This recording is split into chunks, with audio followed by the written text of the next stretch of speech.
So ಸಂಜೆ 4:30ಕ್ಕೆ ಬನಶಂಕರಿ ದೇವಾಲಯವನ್ನ ಕೂಡ ಬಂದ್ ಮಾಡಲಾಗುತ್ತೆ. ಸಂಜೆ 4 ಗಂಟೆಯವರೆಗೆ ಭಕ್ತರಿಗೆ ದರ್ಶನಕ್ಕೆ ಅವಕಾಶವನ್ನ ಮಾಡಿಕೊಡಲಾಗುತ್ತೆ.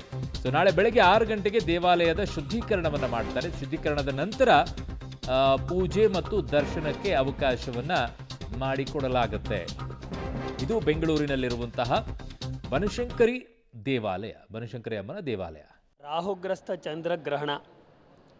ಚಂದ್ರಗ್ರಹಣದ ಸಮಯ ರಾತ್ರಿ 9 ಗಂಟೆ 56 ನಿಮಿಷದಿಂದ 1 ಗಂಟೆ 27 ನಿಮಿಷದವರೆಗೂ ನಡೆಯುತ್ತೆ.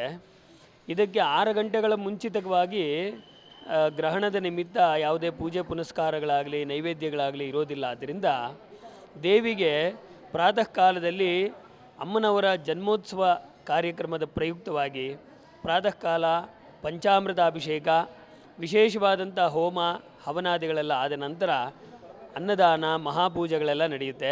ಆ ದಿನ ನವಚಂಡಿಕಾ ಹೋಮ ಕೂಡ ಏರ್ಪಾಡು ಮಾಡಲಾಗಿದೆ. ಅಮ್ಮನವರ ಉತ್ಸವ ಕೂಡ ನಡೆಯುತ್ತೆ. ಇವೆಲ್ಲದರ ನಂತರ ಸಂಜೆ 4:30ಯಿಂದ 6 ಗಂಟೆವರೆಗೂ ರಾಹುಕಾಲ ಪೂಜೆ ಇರೋದ್ರಿಂದ ರಾಹುಕಾಲ ಪೂಜಾ ನಂತರ ಭಕ್ತಾದಿಗಳಿಗೆ ದೇವಿ ದರ್ಶನ ಇರೋದಿಲ್ಲ. ದೇವಸ್ಥಾನ ಬಾಗಿಲು ಹಾಕಿರ್ತೀವಿ, ದರ್ಶನ ಇರೋದಿಲ್ಲ. ಗ್ರಹಣ ಪ್ರಯುಕ್ತವಾಗಿ ಯಾವುದೇ ಶಾಂತಿ ಕಾರ್ಯಕ್ರಮಗಳು ಅಂಥದ್ದೇನು ನಡೆಯೋದಿಲ್ಲ. ಆದ್ದರಿಂದ ನಮ್ಮ ದೇವಸ್ಥಾನದಲ್ಲಿ ದೇವಸ್ಥಾನ ಬಾಗಿಲು ಹಾಕಿರ್ತೀವಿ.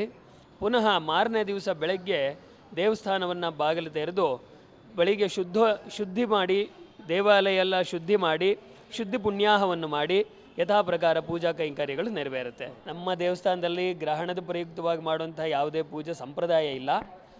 ಆದರೆ ಗ್ರಹಣದ ನಿಮಿತ್ತವಾಗಿ ದೇವಾಲಯದಲ್ಲಿ ಎಲ್ಲ ಕಡೆಯಲ್ಲೂ ದರ್ಭೆಯನ್ನು ಇಟ್ಟು ಯಾವುದೇ ಗ್ರಹಣ ಸ್ಪರ್ಶ ಆಗದೇ ಇರೋ ರೀತಿಯಲ್ಲಿ ದೇವಿಗೆ ಮುಂದಿನ ಆರಾಧನಾ ಪೂಜಾ ವಿಶೇಷಗಳು ಏನೇ ತೊಂದರೆ ಇದ್ರೂ ಅವಕ್ಕೆಲ್ಲ ಯಾವುದೇ ತೊಂದರೆಗಳು ಬಾರದೇ ಇರಲಿ ಅಂತ ಹೇಳಿ ದರ್ಭೆಯನ್ನು ಇಟ್ಟು ಪೂಜೆ ಮಾಡುವಂಥದ್ದು ಮಾತ್ರ ಸಂಪ್ರದಾಯ ಇದೆ.